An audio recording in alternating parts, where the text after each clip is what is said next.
que tu es belle. Ta taille ressemble au palmier, Cantique 7, 7, 8. En la voyant, nous voyons l'œuvre d'un habile ouvrier. Ta taille ressemble au palmier, disent les témoins de sa croissance. Elle a atteint tout son développement. Elle est comme une colonne dans la maison de son Dieu. Le palmier est un arbre qui, dans un milieu favorable, pousse droit et porte du fruit. Il n'est ni écrasé, ni courbé, ni tordu, malgré le poids de ses fruits. Plus il est resserré à la base, plus il fleurit plus haut. Il pousse plus fort et plus large. Il se développe au sommet. Que tu es belle, que tu es agréable, disent à la Soulamite ceux qui discernent en elle l'œuvre de l'artiste divin. Il l'a amenée à une dépendance de tous les instants qui la garde dans sa volonté. Chaque jour, sa capacité est agrandie. Elle peut recevoir davantage de la vie divine, de sorte que les fruits qu'il porte par elle sont comparés aux grappes de la vigne. Maintenant, elle s'est totalement oubliée elle-même, pour n'exister plus qu'en lui. Et sa persévérance inébranlable est pour lui comme une forte tour. Il l'a conduite jusqu'en ces régions de calme parfait, calme nécessaire pour qu'il puisse agir parfaitement. Il lui a enseigné à percevoir promptement sa volonté. Il lui a montré quelle vigueur, quelle force se trouve dans la foi en sa parole, cette foi qui enchaîne en quelque sorte la toute-puissance.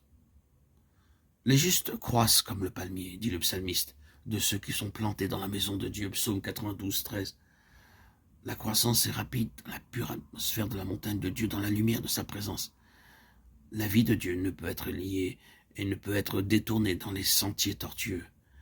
Elle ne peut collaborer avec l'obscurité. Même si elle est opprimée, méprisée, détestée, elle s'élève toujours plus haut et devient toujours plus puissante. Elle gagne une région qui s'étend au-dessus des choses de la terre et porte du fruit pour Dieu. J'ai dit, je monterai au palmier, j'en saisirai les rameaux, Cantique 7, 7. D'autres auditeurs entendent probablement la description faite de la fille du prince qui est une avec lui et sa collaboratrice.